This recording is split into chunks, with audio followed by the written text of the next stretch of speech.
Hi there everybody, so today we have a Discord suggestion. If you want to join our Discord server with people from all around the world who love to talk about history and other stuff, the link is going to be in the description below. So today we have the topic of the Hungarian Revolution of 1956, which is a big topic that changed, like the political landscape of Europe and the influence of the Soviet communists on other communist parties in Europe and so on. And I like the history of Hungary because, like Croatians and Hungarians share a long history in one state, from the personal union with Hungary and Croatia, and inside of the Habsburg monarchy, later on Austria-Hungary and so on. And I actually lived near a Croatian region called Baranja. Hungarians will know it. In Hungarian it's Barany. And therefore I have a lot of Hungarian Croatians, let's call them that way. So Croatians that are part of the Hungarian minority, and I learned like the basics of Hungarian, and I got more interested in Hungarian culture and history and so on. So I'm interested how he's going to cover it, and let's see what he has here.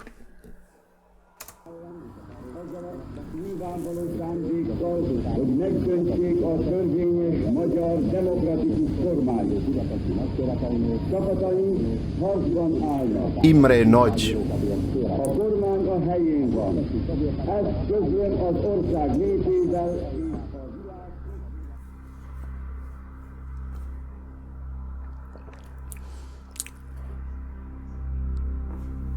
It's autumn 1956, and in Hungary all is not well. Years of brutal repression and economic failure at the hands of a regime, a communist puppet, has created a popular fury that threatens to boil over into open defiance. When Poland managed to force the Soviets to accept their new reforming leadership under Władysław Gomułka in late October, the Hungarian opposition senses its chance for reform has come. At a moment's notice, large protests are organised in Budapest to demand change. Építő nemzeti programot. That's Hungarian. Or Hungary, in Hungarian, for Hungary would say Magyarország. Magyarország. Okay. But yeah, he's starting with 1956, but we need to mention also that Stalin dies 3 years earlier in 1953, and after his death, the new regime, the new government, is starting the process of de-Stalinization, putting some mild reforms and so on. And I don't want to minimize, like the struggle of other nations and people inside of the Eastern Bloc, like, I don't know, Czechoslovakia, Eastern Germany, and so on. But the Poles and the Hungarians were the ones who were always, like pushing and pushing and pushing even more and more, every time more and more. So they were the ones who were the most, like, no, you're not going to control we're not going to be puppets and so on. So yeah. In the early hours of... And as I said, I'm not trying to minimize the role of other resistance, like, I don't know, Czechoslovakia, Eastern Germany, and so on. ...are organised in Budapest to demand change. In the early hours of October 23rd, 1956, a manifesto for change was distributed far and wide among the citizens of Budapest. It was the 16 points, and it demanded the removal of Soviet troops from Hungary and the formation of a new government under Hungary's own reforming leader, former Prime Minister Imre Nagy. Initially, the communist... Nagy. It's Imre Nagy. The GY is J Nagy. Just a small correction, but... tried to ban the demonstrations from taking place, but the sheer scale of the crowds assembling made this impossible. When the marches began at 3 PM, 20,000 people began to converge on the statue of Józef Bem, a Polish general who had fought with the Hungarians during their 1848 war with Austria. At the front of the crowds in Buda, on the west side of the River Danube, the Hungarian flag was carried, but with the communist emblem at the centre cut out, a potent symbol of the revolution that was to come. And And today, also in Hungary, the Hungarian Revolution of 1956, which was the aftermath of the revolution, was devastating, like big refugees, executions, and so on. And this is still, like the symbol, and it's a big part in Hungarian history. But this flag with the emblem, with the Hungarian Soviet state emblem cut out, is still in use today when they celebrate, like the anniversary of that revolution. Then you can see it flying throughout, like Budapest, on almost every building. By 4:30 p.m. there were about 25,000 people crowded into Bem Square, seen in this photo clustered around the statue, unwilling to disperse now that the march was concluded. Some in the crowd began to call for the protesters to take their demands directly to Parliament, and spontaneously the crowd began to move off, crossing the Margaret Bridge 40 abreast. By now, workers were finishing their shifts for the day and joined the crowd, swelling its numbers. The slogans turned more radical, with shouts of "Russians, go home" heard, a slogan that would soon be graffitied across the city. Yeah, this is one of the most famous slogans of the revolution. So it's pronounced "Ruski Khaza," so literally, Russians go home. At Communist Party headquarters on Academy Street, there was panic. Faced with mass protests against his rule, the Hungarian communist leader, Erno Gero, fell back on the support of Soviet guns. Alongside the Soviet ambassador to Budapest, Yuri Andropov, he asked the Soviets to send troops into the city to end the demonstrations. By the early evening, the crowd had reached Parliament Square and was up to 200,000 people strong. The loudest chants were now for Imre Nagy to come and address the masses, and after some hesitation, he agreed to do so, appearing at Parliament at 8:45 p.m. Nagy was a very popular politician, but at heart he was still a communist, and thought that some of the demands of the protesters went too far. His speech, calling for the crowd to go home and leave reforms to him, failed to capture the mood, and Nagy soon found himself overtaken by events elsewhere. As the old man spoke at Parliament, a second crowd of several thousand people marched to the Budapest radio station on Sándor Brody Street to demand that the 16 points be aired nationwide. The station controller agreed, but deceived the protesters by putting the plug on the transmitter so that they couldn't be heard. When this was realised, the furious crowd began to try and force their way inside the station. It was at this point that a nervous soldier of Hungary's security forces, the AVH, panicked and opened fire on the crowd. In the first volley of shots, 3 people were killed and 2 more injured. In an instant, everything changed. Hungarian regular army units who had been sent to disperse the protest refused to open fire, and some began to fire back at the AVH men inside the building. Lieutenant Colonel Sándor Kopácsi went further, going over entirely to the nascent revolution and opening stores of police weapons to arm the would-be rebels. In just a couple of hours, a day of peaceful protest became an armed insurrection. I'm not sure. Correct me, Hungarians, if you're watching. And Budapest is, of course, a beautiful city. It's called the Princess the Queen of the Danube River. But there are still holes, like bullet holes left, and I'm not sure if it's on the square where the Parliament is, or somewhere around the radio station. But you need to take into account the logic behind the protesters that went into the radio station. They knew that censorship is happening, so their words and the 16 points that they wanted to push wouldn't be spread, like throughout the newspapers and so on, because everything was controlled by the Communist Party. So because everything was so fresh and, everything happened so far, they wanted to storm the radio station to proclaim or to spread the word throughout Hungary that this is happening and that those are the points and so on. So taking the radio station was actually a logical part for the protesters. Just a couple of hours, a day of peaceful protest became an armed insurrection. As a fierce gun battle raged at the radio station, another crowd gathered in Hero Square to the northeast, began to attack the huge statue of Stalin that dominated the area. At 9:37 p.m, after 2 failed attempts, the statue was finally brought down and its head removed. The most visible symbol of the subjugation of Hungary had been toppled. Yeah, one of the most known pictures of the revolution. Urgently in Moscow, and decided on 2 courses of action. Firstly, Gera would be sacked as prime minister and replaced by Imre Nagy, but secondly, the new government would be backed by 6,000 Soviet troops and hundreds of tanks, who would enter the city to restore order. At midnight, Nagy accepted the post of prime minister, and at 2 a.m. the Soviet troops moved in. Though the Soviets were quickly able to control most of Budapest's important streets, squares and bridges, they were constantly harassed by ragtag bands of rebel fighters that could ambush them before melting away into the city's maze of back streets and alleyways. Armed with only Molotov cocktails and rifles, the rebels were also able to seize key strongholds of their own at Zina Square, Tompa Street, Baros Square, and most importantly, the Corvin Cinema. Across the street from the Corvin was the Kilian Barracks, where at 11 a.m, Hungarian Army Colonel Paul Malater was dispatched to prevent the garrison mutinying.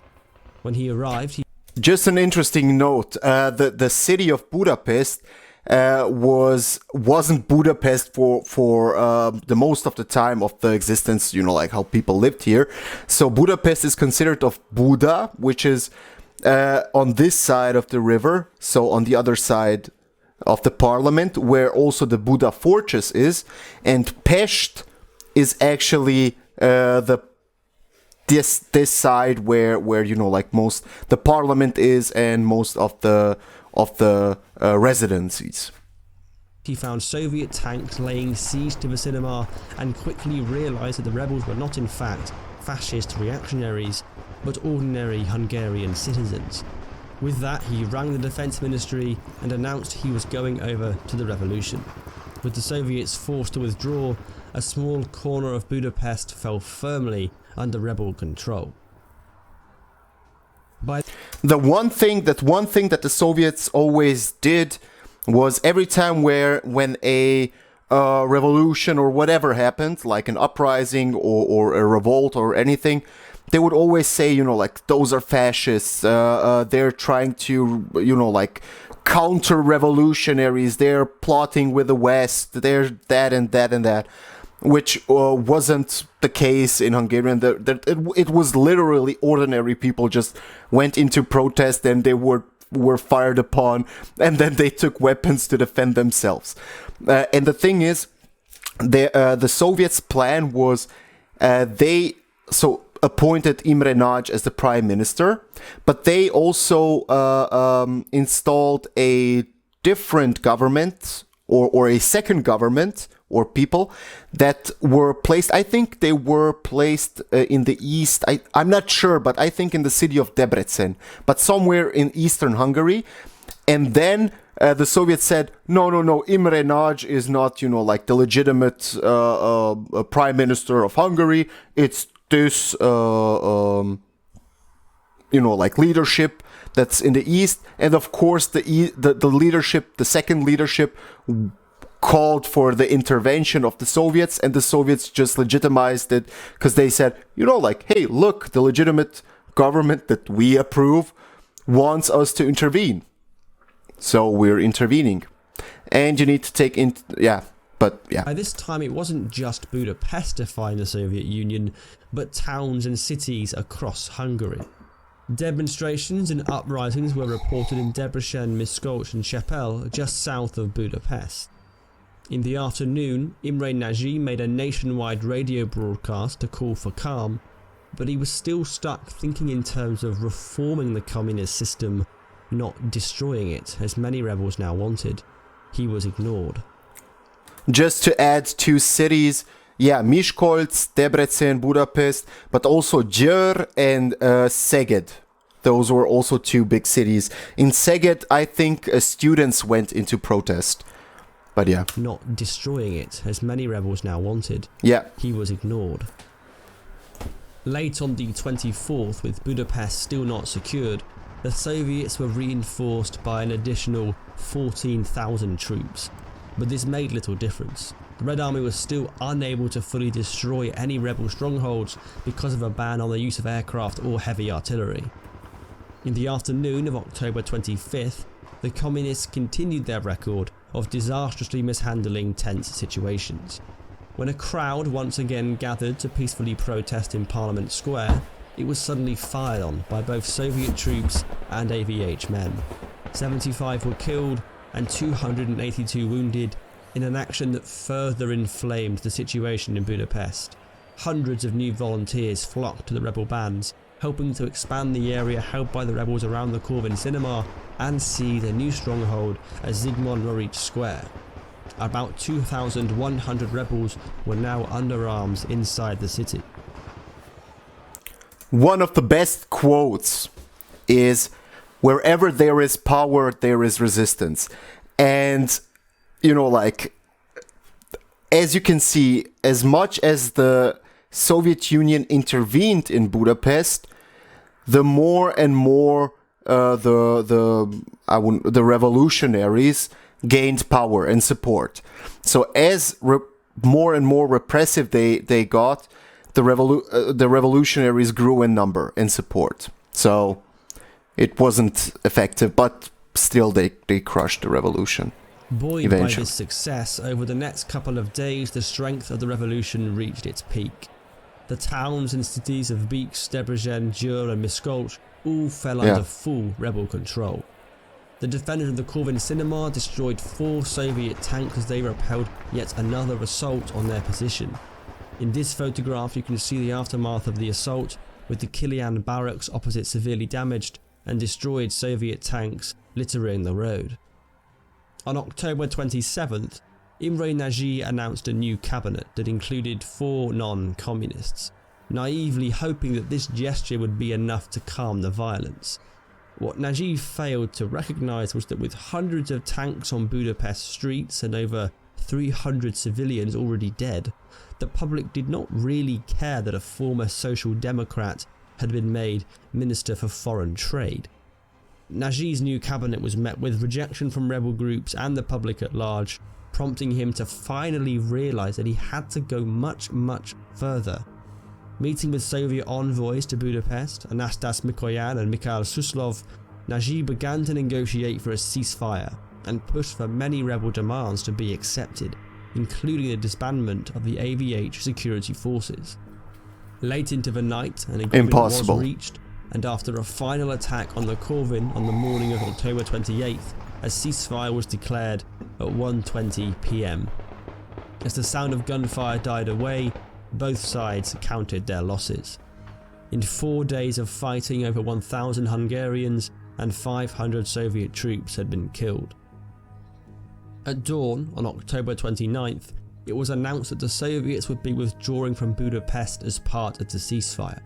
Imre Nagy was now faced with the task of restoring some sense of normality to Budapest, while discussions with the Soviets were ongoing. Top of the list was bringing the dozens of rebel groups on side and moving towards disarming the thousands of armed civilians. Nagy was concerned that continuing to have armed civilian bands roaming around the city at will would give the Soviets the impression that his government was weak and make it more likely that they would re-enter the city. The Prime Minister's conciliatory approach appeared to pay off as the Soviets publicly declared their support for Hungarian national sovereignty and early on October 30th agreed to withdraw their troops from Hungary entirely. At 9:30 a.m. that same day, the Soviet guards of a Communist Party building in Republic Square left their positions in accordance with the ongoing withdrawal. Not long afterwards, a large crowd gathered outside, including rebel fighters. A rumour had spread that the building housed a secret AVH dungeon, and the revolutionaries rushed inside to locate it. What precisely happened next is unclear, but it appears the rebels came face to face with AVH officers who were laying low inside the building, and a furious gun battle broke out. The rebels ran outside and the building was besieged, with a tank brought up to pound it into submission. Hearing about the outbreak of violence, the Hungarian Defence Ministry dispatched its own tanks to disperse the crowd.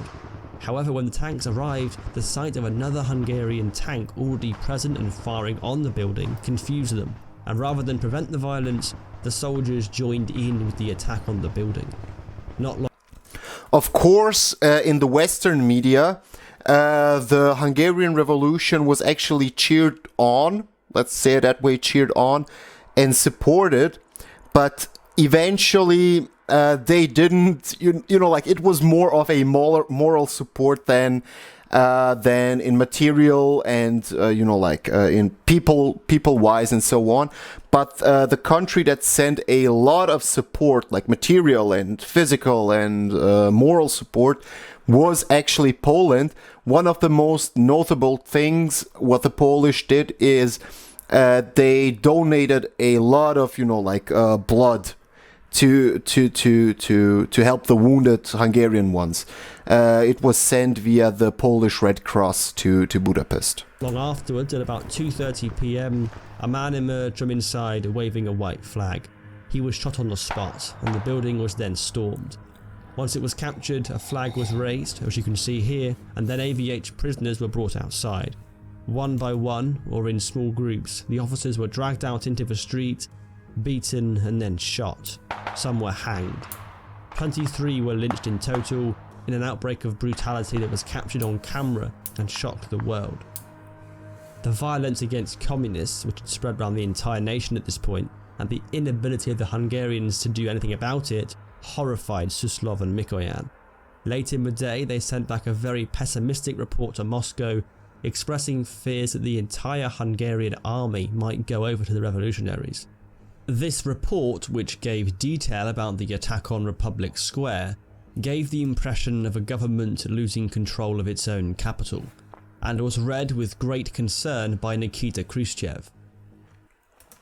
Just one quick note. So Poland gave a lot of material support and so on about Yugoslavia. So Yugoslavia wasn't under the direct influence of Moscow, so it was, let's say it, an independent state.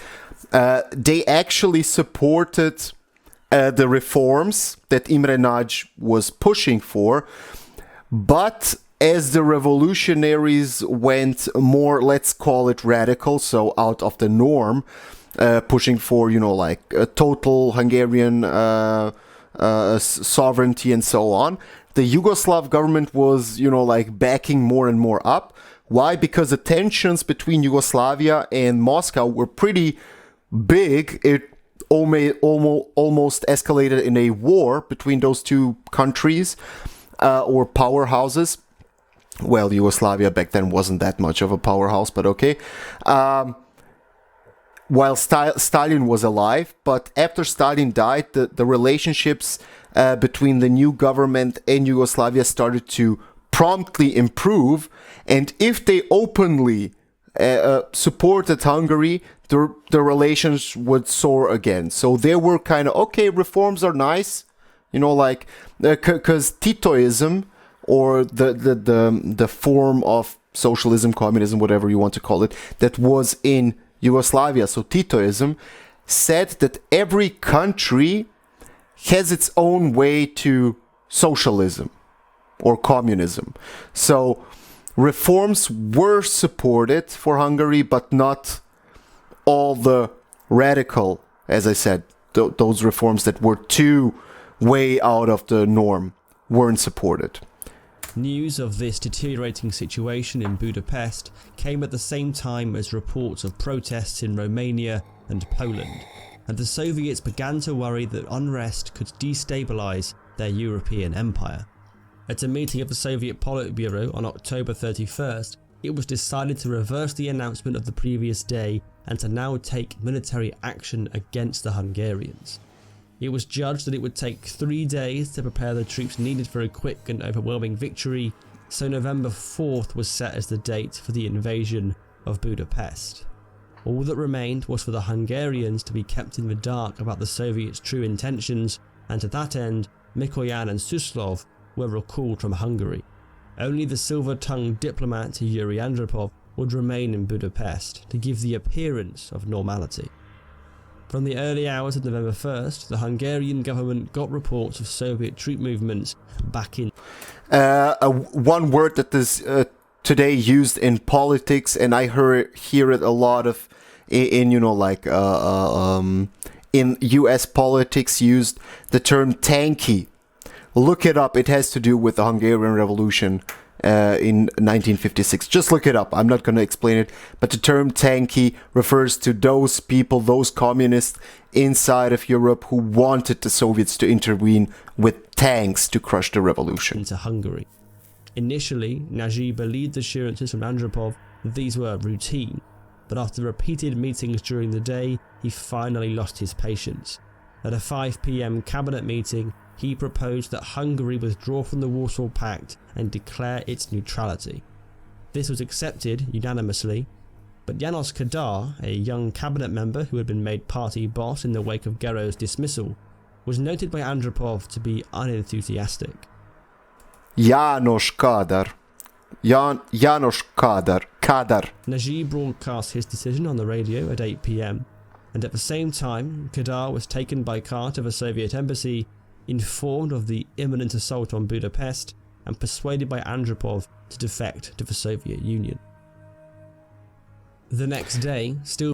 So, as I told you, like János Kadar, that he was the one where the Soviets said, where they tried to legitimize their intervention in Hungary. So they said, hey, look, the legitimate government of Hungary wants us to intervene in Hungary.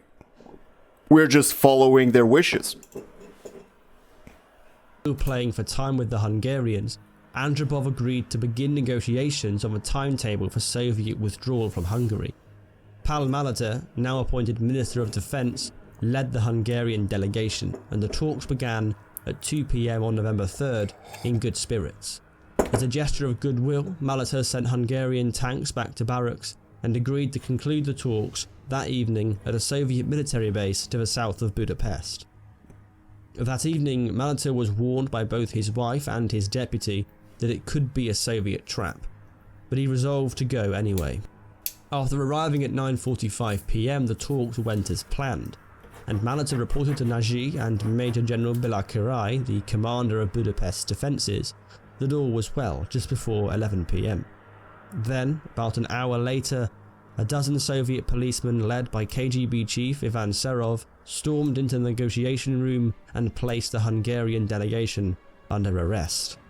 Minutes later, Király was woken with urgent reports that Soviet tanks had begun to penetrate Budapest's outer defence ring. With no orders to shoot, Hungarian soldiers hadn't fired on the invaders. Király rang Imre Nagy and begged him to allow a declaration of war to be issued. The weary Prime Minister, not wanting a futile battle against overwhelming odds, refused. 150,000 troops from 10 Soviet divisions swarmed into the city, and from 4 a.m, key rebel areas were shelled relentlessly. At 5:20 a.m, Nagy made a final radio broadcast from Parliament announcing the attack, before seeking refuge in the Yugoslavian embassy. At 5:30 a.m, Soviet tanks reached... Just a quick note, as I told you, the Yugoslav embassy, which is located, I think Hero Square is somewhere here, so it's on the corner, or if you ever went to Budapest, or if you ever were there, the Yugoslav embassy was directly opposite of the Hero Square, and today it's the Serbian embassy. The Serbian embassy is in the same building, so eventually he and some of his associates took refuge in the Yugoslav embassy, but he's probably going to mention what happened with Imre Nagy also. But yeah, Parliament Square. We're going to come to that. Later, a pre-recorded broadcast by János Kadar was played, announcing the formation of a new government. With the Hungarian army decapitated with Malata's arrest, there was little resistance from them. Only the rebel bands, who had first risen up 12 days earlier, defended their positions with tenacity and bravery. This time, however, bravery was not to be enough against modern T-54 tanks, overwhelming numbers and air power. By 10 a.m, the Soviets had cleared the rebel stronghold at Baros Square and laid siege to the others. Yeah, there was no chance. Stand, the revolutionaries at the two strongest centres of resistance, Zena Square and the Corvin Cinema, managed to hold out for a full 48 hours before succumbing on November 6th. It took the Soviets 3 further days to silence the Kilian barracks entirely, and to finally bring the revolution to a close. As for Imre Nagy, his safety in the Yugoslavian embassy would last just a few weeks before he was lured out on the promise of safety and promptly arrested. He would remain in prison for almost 2 years before being executed by Kadar's new regime. Yeah, the thing is, he, as I said, he sought refuge in the Yugoslav embassy, and then he wanted to leave Hungary to go somewhere, I think London or something like that, I don't know. But a bus was organized for him and his associates and the Yugoslav embassy, and it's still debated if Tito and the Yugoslav regime handed over Imre Nagy, or if the Soviets just, intervened and stopped the bus and take them out. There are conflicting evidence, but as far as I know the situation, I would say that Tito just handed over Imre Nagy, because it was a thorn in the new Soviet regime's eyes. So yeah, he was captured and while trying to leave Budapest, and he was sent to, I think, Romania and then back, and then he was murdered, and I think that his body was never found, but I'm not sure. Correct me if I'm wrong. When the dust finally settled, 2,600 Hungarians had been killed in the revolution, and 180,000 had fled the country. Hungary would remain firmly within the communist sphere for another 33 years under Kadar's rule, until the fall of communism in 1989.